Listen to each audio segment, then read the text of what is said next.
آج کل علم حاصل کرنے کا سب سے پاورفل ذریعہ ہے سوشل میڈیا، اور وہاں پہ ہر طرح کا جاہل ترین آدمی بیٹھا ہوا ہے، اس کو استنجا کرنا آتا نہیں ہے اور وہ وہاں بیٹھا ہوا قرآن حدیث کے دلائل دے رہا ہے، اور پھر وہ الٹے سیدھے دلائل پڑھنے کے بعد تو اور انسان کا ذہن گڑبڑ ہو جاتا ہے۔ سب سے بڑا اللہ کا فضل، سب سے بڑی اللہ کی رحمت کہ ہمارے سرکار کے قدموں سے ہمیں قرآن ملا ہے، کہ ہمارے سرکار کے قدموں سے ہمیں قرآن ملا ہے، کہ ہمارے سرکار کے قدموں سے ہمیں قرآن ملا ہے۔ اور کہتے ہیں ہمیں تو رسول اللہ کے قدموں سے قرآن ملا ہے، نعوذ باللہ۔ شاید وہ یہ کہنا چاہ رہے ہوں کہ رسول اللہ کے وسیلے سے قرآن ملا، تو بالکل درست ہے۔ یہ جو انہوں نے الفاظ کا استعمال کیا نا، تو میں کانپ اٹھا کہ چلے اس وقت تو ریکارڈنگ ہو گئی، اتنی سینسٹیو ریکارڈنگ آپ چلا دیتے ہیں، اس کے بعد اپلوڈ کر دیتے ہیں۔ سیدنا عمر نے کہا کہ نبی الاسلام کے لیے اللہ نے وہ پسند کیا جو ان کے پاس ہے، یعنی اس غم کو وہ ختم کرنے کی کوشش کر رہے تھے۔ پھر انہوں نے کہا کہ تمہارے پاس یہ اللہ کی کتاب موجود ہے جس کے ذریعے اللہ نے تمہارے نبی کو ہدایت دی، تم اس کتاب کو پکڑو تو ہدایت پا جاؤ گے۔ یہ اللہ کی کتاب ہے۔ اب یہ پاکستان کا جو قانون ہے 295C، اس کی جو تشریح ہمارے چند سو کارڈ عاشقان رسول کرتے ہیں، اس میں تو یہ انتہائی گستاخانہ خطبہ ہے کہ رسول اللہ کو ہدایت قرآن کے ذریعے ملی، کیونکہ مفتی اکمل صاحب تو کہہ رہے ہیں کہ رسول اللہ کے قدموں سے قرآن ملا، اور سیدنا ابوبکر عمر عثمان علی کا عقیدہ جو صحیح بخاری میں آیا وہ یہ ہے کہ رسول اللہ کو ہدایت ملی قرآن کے ذریعے، اور تم بھی قرآن کو پکڑو تو ہدایت پا جاؤ گے۔ نعوذ باللہ، کو یہ نہ سمجھے کہ نبی الاسلام کوئی پہلے گمراہی پہ تھے، ایسا نہیں تھا۔ اعلیٰ درجے کی ہدایت جو قرآن میں بھی آیا، وَوَجَدَكَ ضَالًّا فَهَدَىٰ۔ نبی ہم نے آپ کو اپنی محبت میں خود رفتہ پایا صلی اللہ علیہ وآلہ وسلم، تو آپ کو ہدایت کی اعلیٰ منزل کے اوپر پہنچا دیا۔ یہ اعلیٰ حضرت کا جو ترجمہ ہے میں اسی کو صحیح سمجھتا ہوں، یہ قرآن میں فٹ ان بیٹھتا ہے، کیونکہ قرآن میں بالکل واضح ہے ما ضل صاحبکم وما غوا، تمہارے نبی نہ کبھی بہکے ہیں نہ کبھی بہرا چلے ہیں۔ تو یہ ضال کا جو ترجمہ بعض دیوبند اور وہابی یعنی اہل حدیث حضرات نے جذبات میں آ کے گمراہی اور بڑے عجیب و غریب الفاظ استعمال کیے، ضال کا ترجمہ یہ نبی اسلام کے کیس میں نہیں بنتا۔ وہ تو حدیث ہے، مسند احمد میں، دلائل النبوہ امام بیہقی کی کتاب میں، مشکات المصابیح میں موجود ہے۔ شیخ البانی، شیخ زبیر علی نے اسے صحیح کہا کہ میں اللہ کے ہاں اس وقت بھی خاتم النبیین لکھا ہوا تھا جب آدم علیہ السلام ابھی روح اور جسم کے درمیان تھے۔ میں دعائے ابراہیم ہوں، میں عیسیٰ کی بشارت ہوں، میں اپنی ماں کا وہ خواب ہوں جو انہوں نے میری پیدائش کے وقت دیکھا کہ ان کے لیے ایک نور ظاہر ہوا جس سے شام کے محلات بھی ان کے سامنے روشن ہو گئے۔ یعنی آپ کی والدہ محترمہ سلام اللہ علیہا کو اللہ تعالیٰ نے یہ خوشخبری دے دی تھی کہ آپ سے جو بیٹا پیدا ہوگا بالآخر اس کی حکومت اور اس کی دعوت اس وقت کی سب سے بڑی سپر پاور رومن امپائر کو بھی سپرسیڈ کر جائے گی۔ صلو علی محمد وعلی محمد، اللہم صلی علی محمد وعلی آل محمد۔ ڈیٹم لیول کی ہدایت ایک پیغمبر کو پیدائش سے لے کر مبعوث ہونے تک ہوتی ہے، وہ اللہ کی حفاظت میں ہوتا ہے۔ ہاں، اعلیٰ درجے کی ہدایت اسے اس وقت ملتی ہے جب اس پر وحی کا نزول ہوتا ہے اور اللہ تعالیٰ اسے مبعوث کرتا ہے۔ قرآن مخلوق نہیں ہے، یہ غیر مخلوق ہے، اللہ کی صفت ہے۔ نبی الاسلام تو اللہ کی مخلوق ہے، لہٰذا نبی الاسلام بھی کبھی اس چیز کو پسند نہیں فرمائیں گے کہ کوئی شخص یہ جملہ بولے کہ میرے قدموں سے قرآن ملا ہے۔ ہاں، میرے ذریعے سے ملا، بالکل درست ہے۔ اللہ اور مخلوق کے درمیان وسیلہ اور واسطہ وقت کا پیغمبر ہی ہوتا ہے، اس میں تو کوئی شک نہیں ہے، لیکن یہ الفاظ کا چناؤ یہ بڑا ڈینجرس معاملہ ہے۔ ما کنت تدری ما الکتاب ولا الایمان، اس قرآن کے نزول سے پہلے نہ تو آپ کتاب سے واقف تھے نہ ایمان سے۔ میں نے کہا یہ اعلیٰ حضرت کا ترجمہ پڑھ لیں۔ انہوں نے کیا ترجمہ کیا ہوا ہے؟ اے نبی، اس قرآن کے نزول سے پہلے نہ آپ کتاب کے بارے میں جانتے تھے نہ احکام شرع کی تفصیلات، یہ انہوں نے ترجمہ کیا۔ کتاب واضح لکھا ہوا تھا، ایمان واضح، چلے پھر بھی شکر ہے الٹ ترجمہ نہیں کر دیا، جس طرح وہ سورہ فتح کی شروع کی آیات کا کر دیا انہوں نے، اور ہمارے استاد اور مفتی صاحب کے استاد نے ان پہ گرفت کی ہے، غلام سعیدی صاحب نے رحمہ اللہ تعالی۔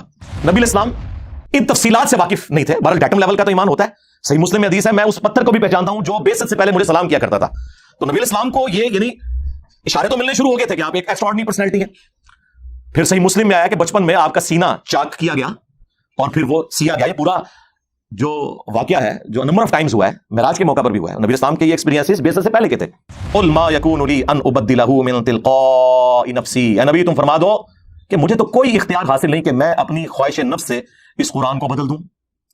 مفتی صاحب کہہ رہے ہیں کہ رسول اللہ کے قدموں سے قرآن ملا، اور اللہ تعالیٰ یہ فرما رہا ہے کہ نبی تم فرما دو کہ مجھے تو کوئی اختیار نہیں کہ میں اس کتاب کو بدل دوں۔ اور یہاں بات ختم نہیں ہوئی، ان اتبع الا ما یوحى الی، میں تو خود پابند ہوں اس وحی کا جو اللہ کی طرف سے مجھ پر آتی ہے۔ اس کتاب کو بدلنے کا کہہ رہے ہو؟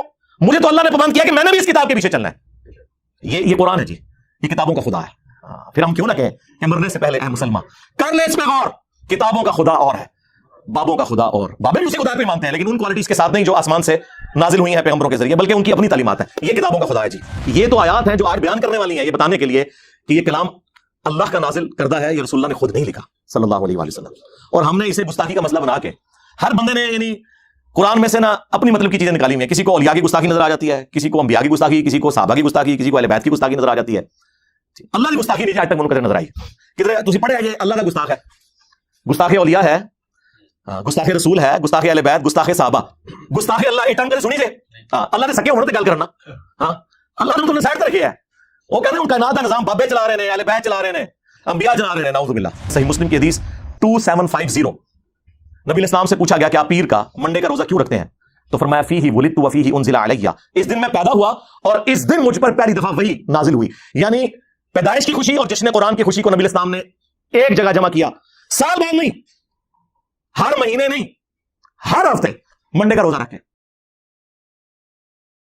الحمدللہ رب العالمین والصلاة والسلام علی سید الانبیاء والمرسلین وعلی آلہ واصحابہ وازواجہ وامتہ اجمعین الی یوم الدین۔ الحمدللہ آج 16 اکتوبر 2022 کو بمطابق 19 ربیع الاول 1444 ہجری میں سنڈے کے دن ہمارا یہ پبلک سیشن نمبر 64 ہونے جا رہا ہے انشاءاللہ تعالی۔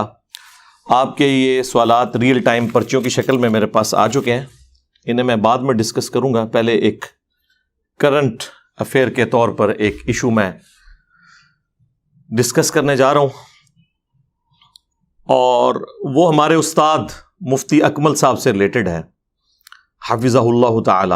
استاد میں اس لیے کہہ رہا ہوں کہ 1996 میں واہ کینٹ میں دعوت اسلامی کے زیر اہتمام جو اجتماعی اعتکاف ہوا تھا، آلموسٹ 500 پلس اس ٹائم لوگ اس میں ہوتے تھے، بہت بڑی مسجد میں۔ تو اس میں ہم نے بھی ان کے ساتھ اعتکاف کیا تھا، وہ اعتکاف کروایا کرتے تھے، اس میں درس و بیان کا سلسلہ ہوتا تھا۔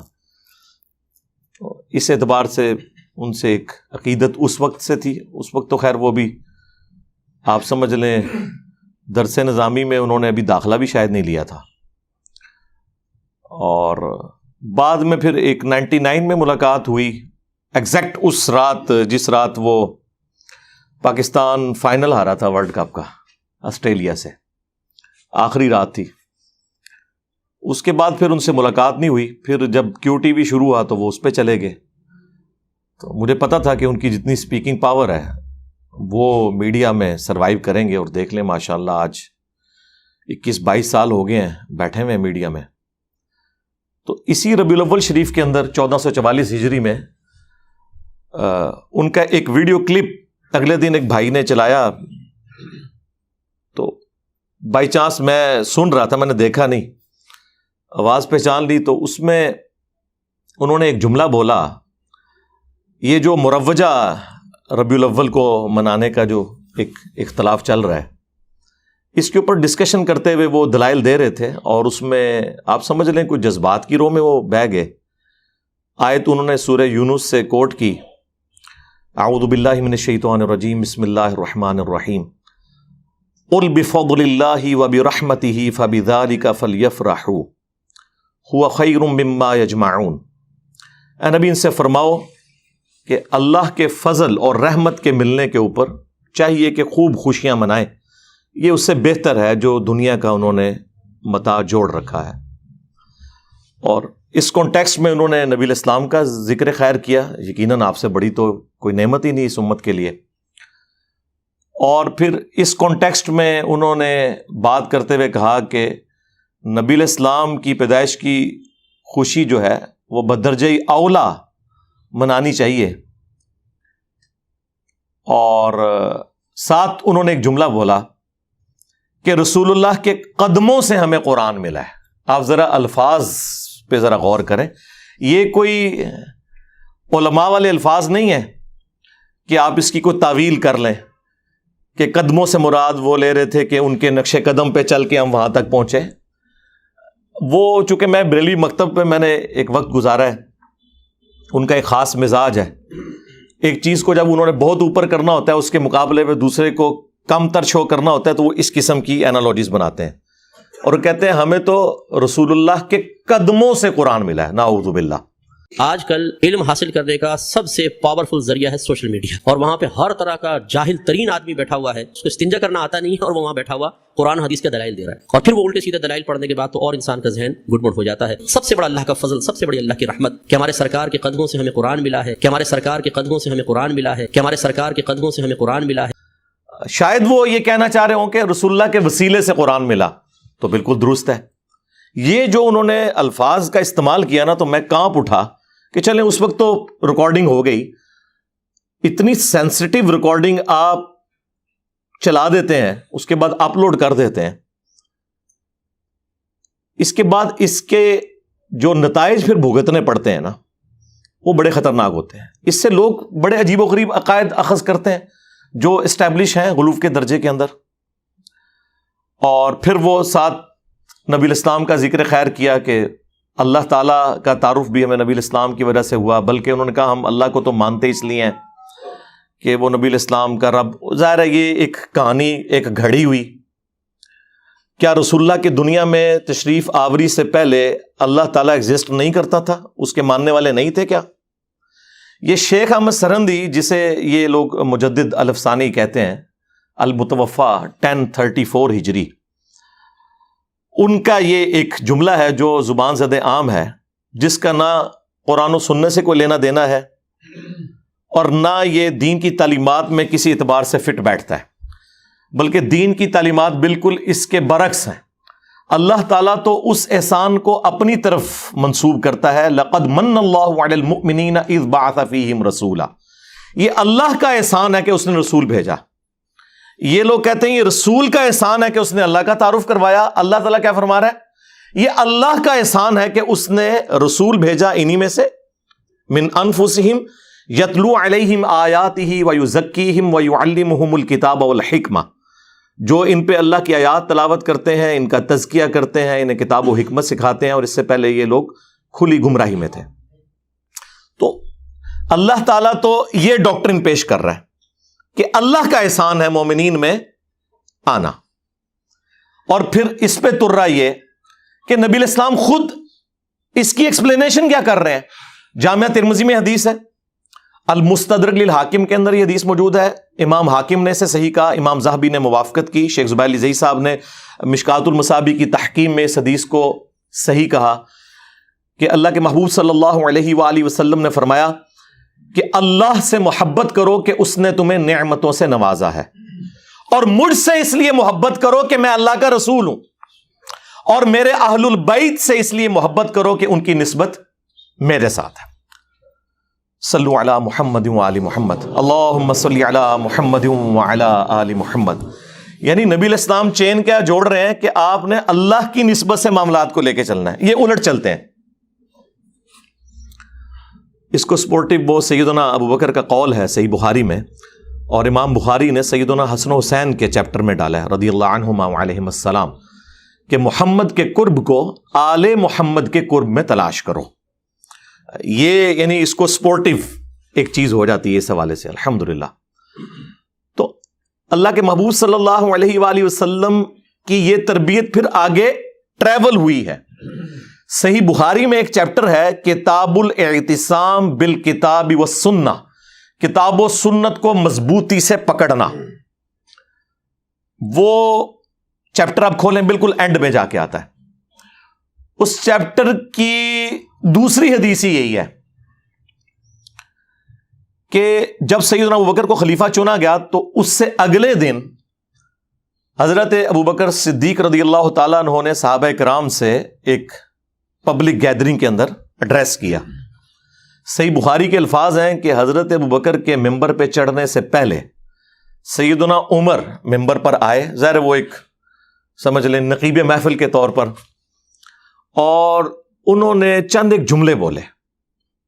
وہ آپ کو رسول اللہ کی تربیت صلی اللہ علیہ وآلہ وسلم اور خلفائے راشدین کا عقیدہ، ظاہر ہے سیدنا ابوبکر کی موجودگی میں اگر حضرت عمر یہ خطبہ دے رہے ہیں اور مولا علی علیہ السلام بھی موجود ہیں، سیدنا عثمان بھی موجود ہیں رضی اللہ عنہم اجمعین وعلیہم السلام اجمعین، تو سب کی موجودگی میں حضرت عمر نے خطبہ دیا، اور انہوں نے کہا، ظاہر ہے صحابہ کا غم تازہ تھا، انہوں نے کہا کہ اللہ تعالیٰ نے اپنے نبی علیہ السلام کے لیے وہ چیز پسند فرمائی جو اس نے اپنے پاس رکھی ہے۔ ظاہر ہے کسی بھی انسان کے لیے سب سے بڑا قرب اللہ کی ذات ہو سکتی ہے، یقیناً رسول اللہ کا دنیا سے جانا یہ ہمارے لیے تو ایک غم کا باعث ہے، لیکن اللہ کے نبی علیہ السلام کے لیے تو ایک جنتوں کا دروازہ، اللہ کے قرب کا دروازہ کھل گیا۔ وَلَلْآخِرَةُ خَيْرٌ لَكَ مِنَ الْأُولَى، ظاہر ہے آج کی جو رسول اللہ کی زندگی ہے وہ اس زندگی سے افضل ہے جو دنیا میں گزاری انہوں نے، اور قیامت کی اس سے افضل ہوگی، اور جنت کی اس سے بھی افضل ہوگی۔ ہر آنے والا لمحہ پہلے سے بہتر ہے.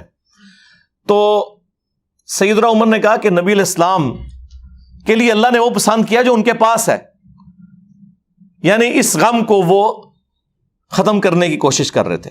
پھر انہوں نے کہا کہ تمہارے پاس یہ اللہ کی کتاب موجود ہے جس کے ذریعے اللہ نے تمہارے نبی کو ہدایت دی، تم اس کتاب کو پکڑو تو ہدایت پا جاؤ گے. یہ اللہ کی کتاب ہے. اب یہ پاکستان کا جو قانون ہے 295C، اس کی جو تشریح ہمارے چند سو کارڈ عاشقان رسول کرتے ہیں، اس میں تو یہ انتہائی گستاخانہ خطبہ ہے کہ رسول اللہ کو ہدایت قرآن کے ذریعے ملی، کیونکہ مفتی اکمل صاحب تو کہہ رہے ہیں کہ رسول اللہ کے قدموں سے قرآن ملا. اور سیدنا ابوبکر، عمر، عثمان و علی کا عقیدہ جو صحیح بخاری میں آیا وہ یہ ہے کہ رسول اللہ کو ہدایت ملی قرآن کے ذریعے، اور تم بھی قرآن کو پکڑو تو ہدایت پا جاؤ گے. اچھا، اس ہدایت سے مراد نعوذ باللہ کوئی یہ نہ سمجھے کہ نبی علیہ السلام کوئی پہلے گمراہی پہ تھے، ایسا نہیں تھا. اعلیٰ درجے کی ہدایت جو قرآن میں بھی آیا، وَوَجَدَكَ ضَالًّا فَهَدَىٰ. اے نبی، ہم نے آپ کو اپنی محبت میں خود رفتہ پایا صلی اللہ علیہ وآلہ وسلم، تو آپ کو ہدایت کی اعلیٰ منزل کے اوپر پہنچا دیا. یہ اعلیٰ حضرت کا جو ترجمہ ہے میں اسی کو صحیح سمجھتا ہوں، یہ قرآن میں فٹ ان بیٹھتا ہے، کیونکہ قرآن میں بالکل واضح آیا مَا ضَلَّ صَاحِبُكُمْ وَمَا غَوَىٰ. تمہارے نبی نہ کبھی بہکے ہیں نہ کبھی بے راہ چلے ہیں. تو یہ ضال کا جو ترجمہ بعض دیوبند اور وہابی یعنی اہل حدیث حضرات نے جذبات میں آ کے گمراہی اور بڑے عجیب و غریب الفاظ استعمال کیے، ضال کا ترجمہ یہ نبی علیہ السلام کے کیس میں نہیں بنتا. اور قرآن میں اس کی کئی ایک ایگزامپلس موجود ہیں. یوسف علیہ السلام کے بھائیوں نے اپنے باپ کا قرب حاصل کرنے کے لیے جو جملے بولے تھے سورہ یوسف میں کہ ہمارے والد جو ہیں یوسف سے زیادہ محبت کرتے ہیں جبکہ ہم ایک مضبوط جماعت ہیں. ان ابانا لفی ضلال مبین. بے شک ہمارے ابا جان تو ان کی محبت میں ڈوب چکے ہیں. یہ تو نہیں کہہ رہے تھے کہ ابا جان ہمارے گمراہ ہیں، ظاہر ہے وہ پیغمبر تھے اور پیغمبر کے بیٹے تھے، وہ پیغمبر کے صحابی تھے، ان کے ماننے والے تھے، کوئی کافر تو نہیں تھے. اور آگے بھی چل کے جب یوسف علیہ السلام کی خوشبو انہیں آتی ہے تو اور وہ کہتے ہیں اگر تم مجھے یعنی میرے بارے میں کوئی غلط گمان نہ کرو تو مجھے تو یوسف کی خوشبو آ رہی ہے. تو وہاں پر بھی ان کے گھر والے کہتے ہیں آپ تو اپنی اسی پرانی محبت میں ہیں. اور ضلالک القدیم کے الفاظ ہیں، تو اس میں جو سعودی عرب سے قرآن شائع ہوا ہے نا وہابیوں کا، صلاح الدین یوسف صاحب کا، انہوں نے بھی حاشیے میں لکھا ہے کہ یہاں جو ہے اس سے مراد گمراہی نہیں ہے بلکہ محبت میں ڈوبنا ہے. تو لہٰذا یہ اب جھگڑا چھوڑ دیں. میرا خیال ہے چپ کر کے جو اعلیٰ حضرت نے ترجمہ کیا ہے نا اسی کو صحیح مانے، وہ فٹ ان بیٹھتا ہے. مولانا مودودی رحمہ اللہ نے بھی، اور ایون ہمارے استاد ڈاکٹر اسراف صاحب رحمہ اللہ تعالیٰ، وہ بھی اس کا ترجمہ اسی انداز میں کرتے تھے. نبی علیہ السلام کے لیے جب ضال کا لفظ آئے گا تو وہ وَلَضَّالِّينَ والا نہیں ہوگا، محبت میں، یعنی رسول اللہ اللہ کی محبت میں خود رفتہ تھے. ڈیٹم لیول کی ہدایت ایک پیغمبر کو پیدائش سے لے کر مبعوث ہونے تک ہوتی ہے، وہ اللہ کی حفاظت میں ہوتا ہے. ہاں، اعلیٰ درجے کی ہدایت اسے اس وقت ملتی ہے جب اس پر وحی کا نزول ہوتا ہے اور اللہ تعالیٰ اسے مبعوث کرتا ہے. اس حوالے سے قرآن حکیم میں درجنوں آیات ہیں، لیکن 4 مقامات ایسے ہیں جو میں چاہ رہا ہوں کہ میں یہاں پر آپ کو ضرور اس حوالے سے بیان کر دوں تاکہ آپ کا عقیدہ درست ہو جائے کہ قرآن حکیم جو ہے وہ نبی علیہ السلام کی ہدایت کو بلند مرتبے تک بلکہ ایپیکس تک پہنچانے کا سبب بنا ہے. اور قرآن مخلوق نہیں ہے، یہ غیر مخلوق ہے، اللہ کی صفت ہے. نبی علیہ السلام تو اللہ کی مخلوق ہیں، لہٰذا نبی علیہ السلام بھی کبھی اس چیز کو پسند نہیں فرمائیں گے کہ کوئی شخص یہ جملہ بولے کہ میرے قدموں سے قرآن ملا ہے. ہاں، میرے ذریعے سے ملا، بالکل درست ہے. اللہ اور مخلوق کے درمیان وسیلہ اور واسطہ وقت کا پیغمبر ہی ہوتا ہے، اس میں تو کوئی شک نہیں ہے. لیکن یہ الفاظ کا چناؤ یہ بڑا ڈینجرس معاملہ ہے. یعنی وہ پیغمبر جس کے بارے میں صحیح مسلم میں حدیث ہے کہ ایک صحابی نے خطبہ دیتے ہوئے کہہ دیا مَن یُطِعِ اللَّهَ وَرَسُولَهُ فَقَدْ رَشَدَ، جس نے اللہ اور اس کے رسول کی اطاعت کی وہ کامیاب ہو گیا.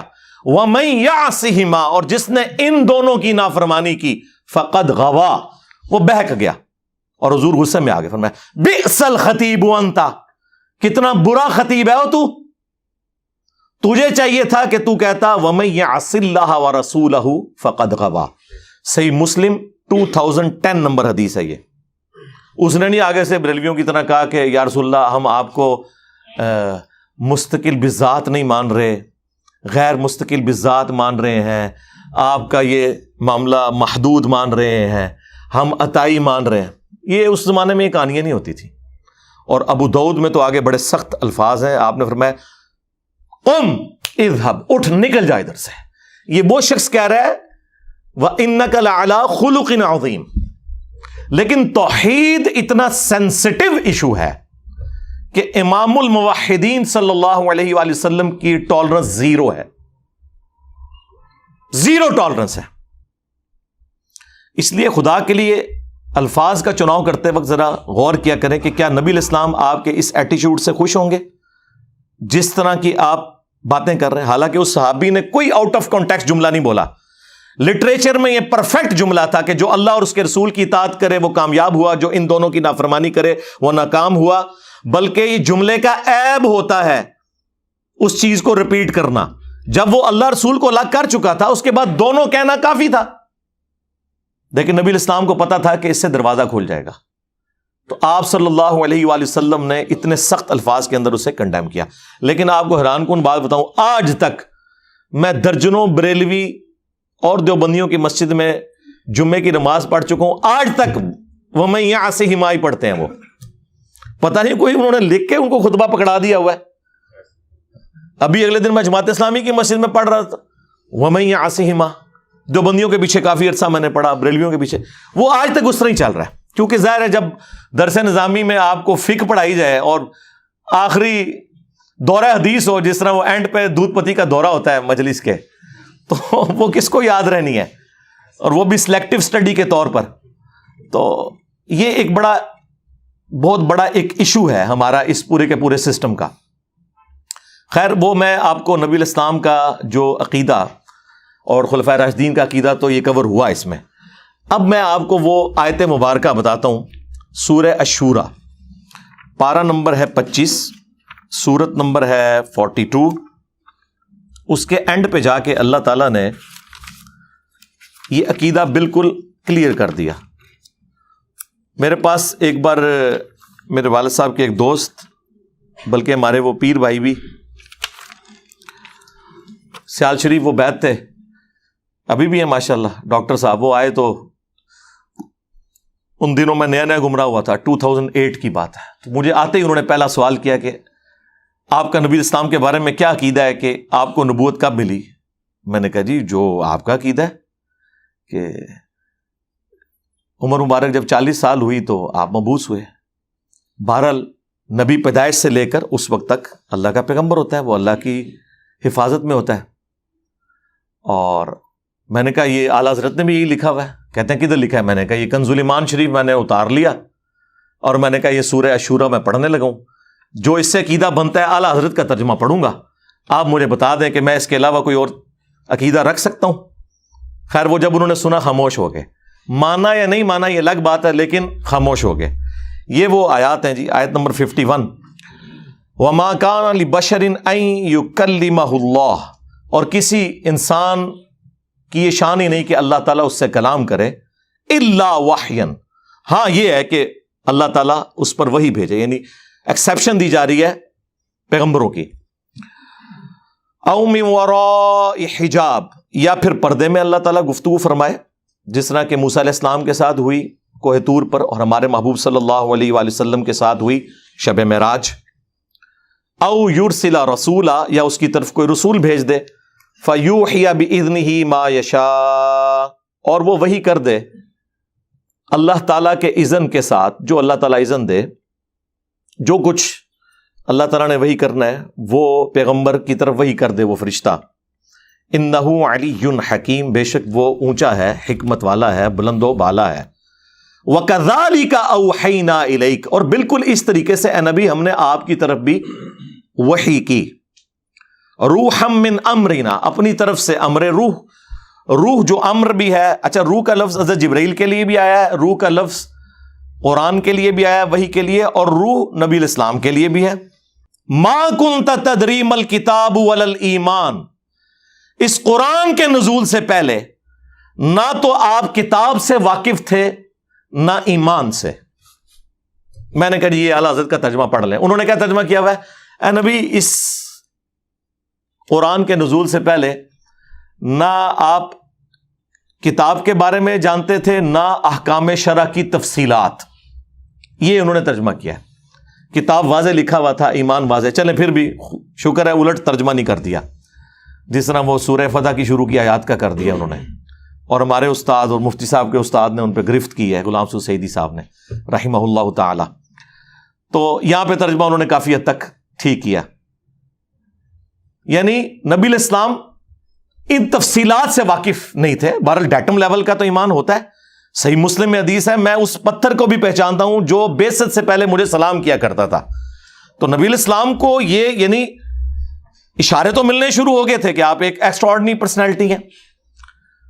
پھر صحیح مسلم میں آیا کہ بچپن میں آپ کا سینہ چاک کیا گیا اور پھر وہ سیا گیا. یہ پورا جو واقعہ ہے جو نمبر آف ٹائمز ہوا ہے, معراج کے موقع پر بھی ہوا ہے. نبی الاسلام کے یہ ایکسپیرینسز بعثت سے پہلے کے تھے.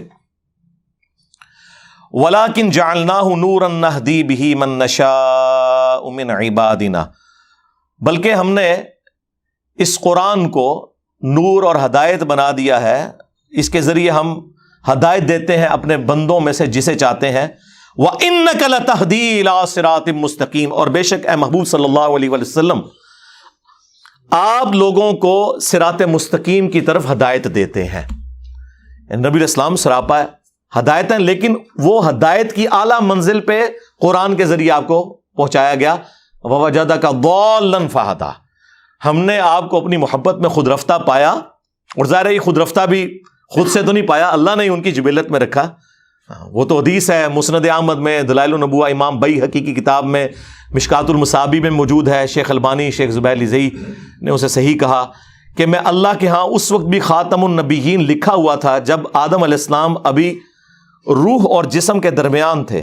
میں دعائے ابراہیم ہوں, میں عیسیٰ کی بشارت ہوں, میں اپنی ماں کا وہ خواب ہوں جو انہوں نے میری پیدائش کے وقت دیکھا کہ ان کے لیے ایک نور ظاہر ہوا جس سے شام کے محلات بھی ان کے سامنے روشن ہو گئے. یعنی آپ کی والدہ محترمہ سلام اللہ علیہا کو اللہ تعالیٰ نے یہ خوشخبری دے دی تھی کہ آپ سے جو بیٹا پیدا ہوگا بالآخر اس کی حکومت اور اس کی دعوت اس وقت کی سب سے بڑی سپر پاور رومن امپائر کو بھی سپر چیٹ کر جائے گی.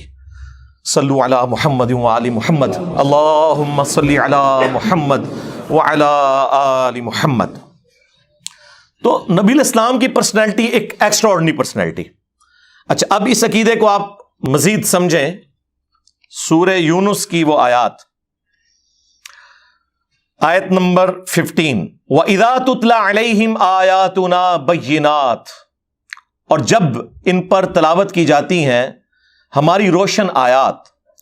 قَالَ الَّذِينَ لَا يَرْجُونَ لِقَاءَ نَأْتِ بِقُرْآنٍ غَيْرِ هَذَا, تو جو لوگ ہماری ملاقات کے منکر ہیں نا, انہیں کوئی امید نہیں کہ مر کے ہم نے اللہ کو منہ دکھانا ہے, وہ نبی الاسلام سے کہتے ہیں کہ کوئی اور قرآن لے آؤ, یہ بڑا سخت قرآن ہے, یہ تو بالکل کوئی کمپرومائز ہی نہیں کرتا. جس طرح آپ کو بھی لوگ کہتے ہیں میٹھی میٹھی باتیں کریں, یہ سیم باتیں نبی الاسلام کو بھی لوگ کرتے تھے کہ یہ قرآن تو سیدھے سیدھے فتوے ہیں, تو قرآن بدلو, کوئی اور قرآن لے کر آؤ. او بدل, یا اسے تبدیل کر دیں, تھوڑا سا سافٹ کر دیں, کوئی طارق جمیل ٹچ ڈال دیں اس کے اندر, کوئی غامدی ٹچ تھوڑا سا ڈال دیں. لیکن قرآن تو آپ کو پتا ہے وہ تو تذکیر کی کتاب ہے. وَأُوحِيَ إِلَيَّ هَذَا الْقُرْآنُ لِأُنذِرَكُم بِهِ وَمَن بَلَغَ, نبی تم فرماؤ صلی اللہ علیہ وآلہ وسلم, یہ قرآن تو مجھے وہی اس لیے کیا گیا کہ میں تمہیں ڈر سنا دوں, اور جس تک یہ کتاب پہنچے. یہ تو انذار کی کتاب ہے, تبشیر بھی ہے, لیکن ان کے لیے جو بات مان جائے. ہاں, جو بات نہیں ماننے والے اور جو مانے ہوئے ہیں ان کا بھی قبلہ درست کرنے کے لیے کتاب انذار ہے. تو آپ کوئی اور قرآن لے آئیں یا اسے بدل دیں. قُلْ مَا يَكُونُ لِي أَنْ أُبَدِّلَهُ مِنْ تِلْقَاءِ نَفْسِي, اے نبی تم فرما دو کہ مجھے تو کوئی اختیار حاصل نہیں کہ میں اپنی خواہش نفس سے اس قرآن کو بدل دوں. مفتی صاحب کہہ رہے ہیں کہ رسول اللہ کے قدموں سے قرآن ملا، اور اللہ تعالیٰ یہ فرما رہا ہے کہ نبی تم فرما دو کہ مجھے تو کوئی اختیار ہی نہیں کہ میں اس کتاب کو بدل دوں. اور یہاں بات ختم نہیں ہوئی. ان اتبع الا ما یوحى الی، میں تو خود پابند ہوں اس وحی کا جو اللہ کی طرف سے مجھ پر آتی ہے. اس کتاب کو بدلنے کا کہہ رہے ہو؟ مجھے تو اللہ نے پابند کیا کہ میں نے بھی اس کتاب کے پیچھے چلنا ہے. یہ قرآن ہے جی، یہ کتابوں کا خدا ہے. پھر ہم کیوں نہ کہیں کہ مرنے سے پہلے اے مسلمان کر لے اس پہ غور.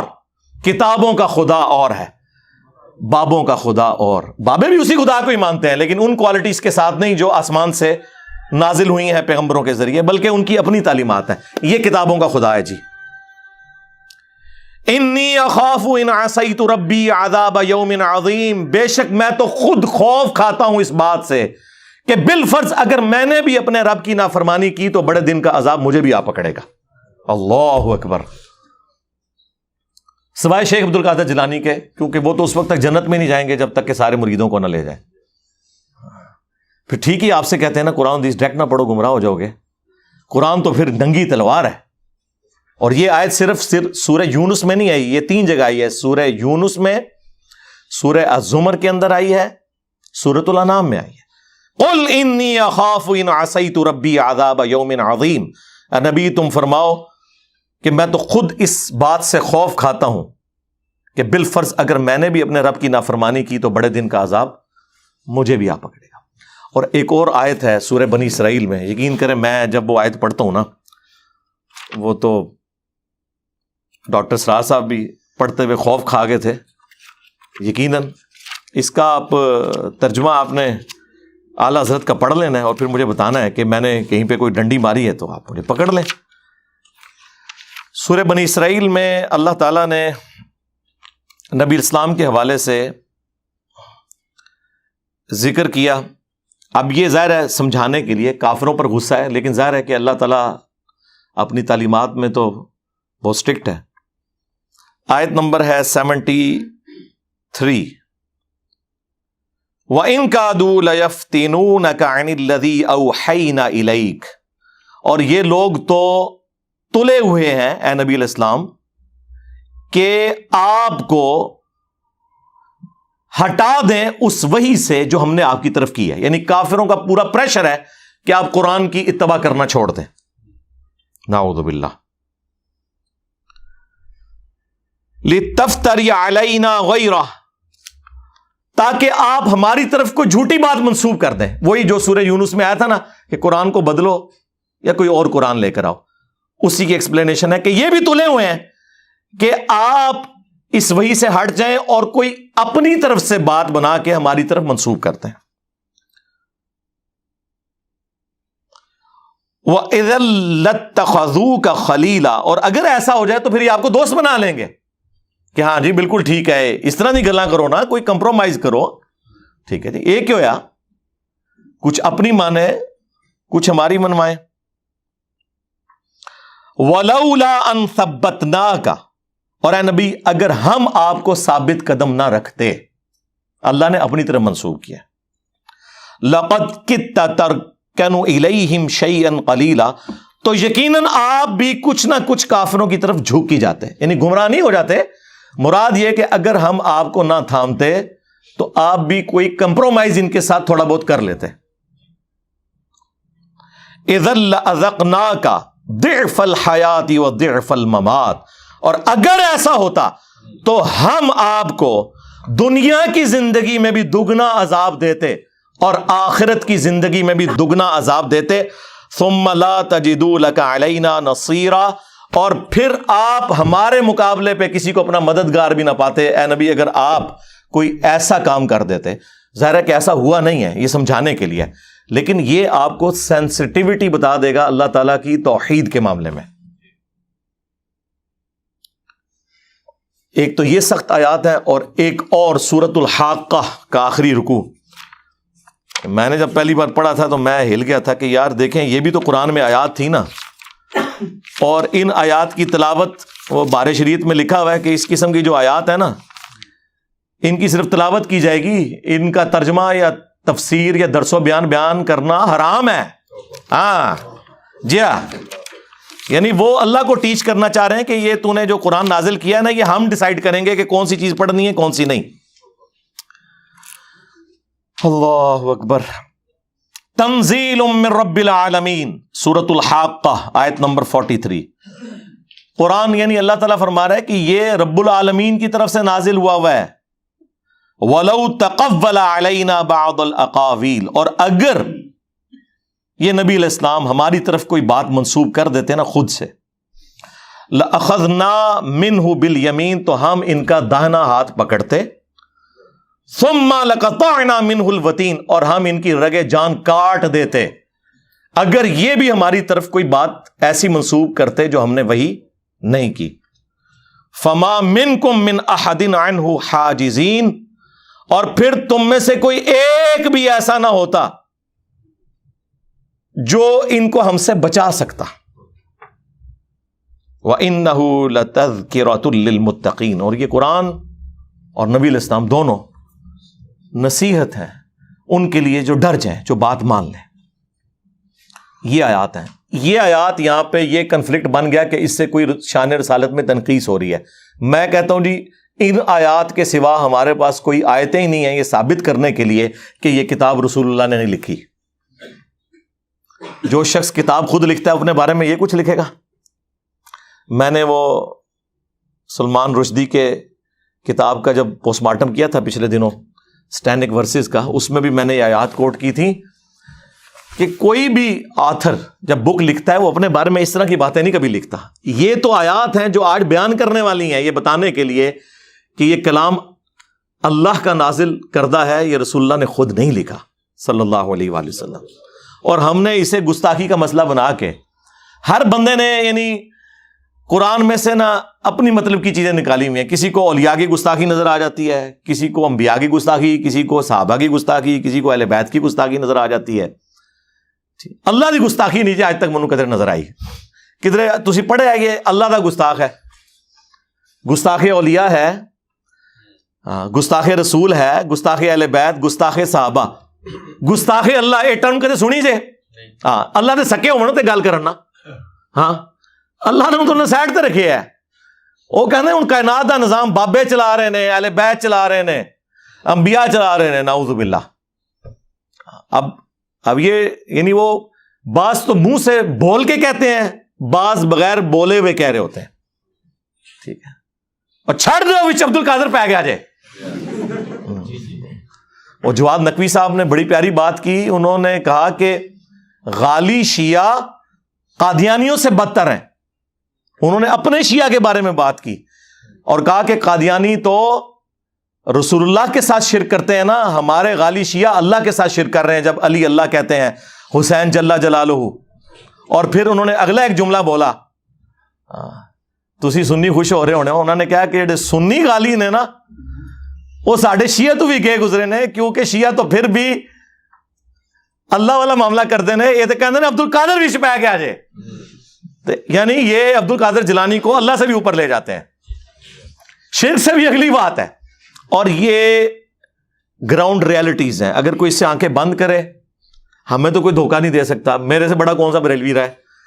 31 سال تک میں بھی بریلوی رہا ہوں. ہمیں پتا تھا کہ یہ سب کچھ اسٹیبلش عقیدے ہیں ان کے، عوام میں بتانے کے لیے کچھ، خواص میں بتانے کے لیے کچھ، کتابوں میں لکھنے کے لیے کچھ، جوڈیشری میں ثابت کرنا پڑے تو کچھ اور. تو وہ بات مفتی اکمل صاحب حفظہ اللہ تعالی سے شروع ہوئی تھی. ہم انہیں کہیں گے کہ آپ اس کے اوپر رجوع ریکارڈ کروائیں اپنا، اور اپنے الفاظ کے چناؤ کو. میں وہ والا کام نہیں کروں گا بریلویوں والا، گستاخ ہو گیا 295 سی لا دو، ایک ہی سزا سر تن سے جدا. نہیں، بٹ ٹھیک ہے، سلپ آف ٹنگ ہو گیا ہے، جذبات میں کوئی بات کر دی ہے، ٹھیک ہے. ہم علمی طریقے سے اپنا مقدمہ آپ کے سامنے رکھیں گے، آپ کی عوام کے سامنے رکھیں گے، ٹھیک ہے. اب وہ جو آپ نے میلاد کے حوالے سے بات کی تھی، اس میں بھی تھوڑا سا میں عرض کر دوں کہ وہ جو آپ نے آیت پڑھی تھی نا، وہ تو قرآن کے بارے میں تھی تعویل خاص کے اعتبار سے. اس سے جو پچھلی آیت ہے سورہ یونس کی آیت نمبر 57، اس میں اللہ تعالیٰ کیا فرما رہا ہے؟ یا ایھا الناس قد جاءتکم موعظۃ من ربکم وشفاء لما فی الصدور وہدی ورحمۃ للمؤمنین. اے پوری انسانیت، بے شک تمہارے پاس آ گئی ہے کون سی کتاب ہے؟ جو واعظ ہے اور شفا ہے دلوں کی بیماریوں کی، سب سے بڑی بیماری شرک، اور مومنین کے لیے اس میں رحمت ہے، ہدایت ہے. اور پھر ساتھ آیا قل بفضل اللہ وبرحمتہ فبذالک فلیفرحوا، اے نبی ان سے فرماؤ کہ اللہ کی رحمت اور فضل کے اوپر ان کو چاہیے خوب خوشیاں مناؤ، یعنی جشن قرآن مناؤ. یہ نہ کہو کہ قرآن ڈائریکٹ پڑھو گے تو گمراہ ہو جاؤ گے، اے جشن قرآن ہے اور رہ جاتے حدیث ڈائریکٹ نہ پڑھو گمراہ ہو جاؤ گے، یہ جشن قرآن ہے. ہاں اس کی کرالری میں نبی علیہ السلام کو بھی آپ بالکل، آپ علیہ السلام بھی اللہ کی نعمت ہے، اس میں کوئی شک نہیں. لقد من اللہ علی المؤمنین اذ بعث فیہم رسولا، اللہ کا احسان ہے، وہ نعمت ہے کہ جس کا احسان اللہ تعالیٰ نے مومنین کے اوپر جتایا ہے. وما ارسلناک الا رحمۃ للعالمین، نبی علیہ السلام تو رحمت ہے تمام جہان والوں کے لیے. کرالری کے طور پہ درست ہے آپ کی بات. تو ہم میلاد کے قائل ہیں میرے بھائی. اس آیت مبارکہ سے قرآن کی جشن قرآن ثابت ہوا، اور آپ نے کرالری کے طور پر جشن میلاد مصطفیٰ صلی اللہ علیہ وآلہ وسلم ثابت کیا، اور ہمارے نبی نے دونوں چیزوں کو ایک جگہ جمع کر دیا. صحیح مسلم کی حدیث 2750، نبی علیہ السلام سے پوچھا گیا کہ آپ پیر کا منڈے کا روزہ کیوں رکھتے ہیں؟ تو فرمایا فیہ ولدت وفیہ انزل علیہ، اس دن میں پیدا ہوا اور اس دن مجھ پر پہلی دفعہ وحی نازل ہوئی. یعنی پیدائش کی خوشی اور جشن قرآن کی خوشی کو نبی علیہ السلام نے ایک جگہ جمع کیا، سال بعد نہیں، ہر مہینے نہیں، ہر ہفتے منڈے کا روزہ رکھ کے. رہ گیا یہ مروجہ جو معاملات ہیں، اس میں کس حد تک ہم معاملات کو درست سمجھتے ہیں، کن چیزوں کو ہم غلو پر مبنی سمجھتے ہیں، وہ میں محفل میلاد 2 ہفتے پہلے یہاں پہ ریکارڈ کروا چکا ہوں اسی گرین پگڑی کے اندر، وہ آپ دیکھ لیں. یہاں پہ بھی محفل میلاد ہم نے کی تھی، اور آلموسٹ 25-30 کے قریب جو سوالات ہیں پبلک کے وہ میں نے ایڈریس کر دیے تھے. صلو علی محمد وآل محمد، اللہم صلی علی محمد وعلی آل محمد واصحاب محمد وازواج محمد وامت محمد اجمعین الی یوم الدین، آمین.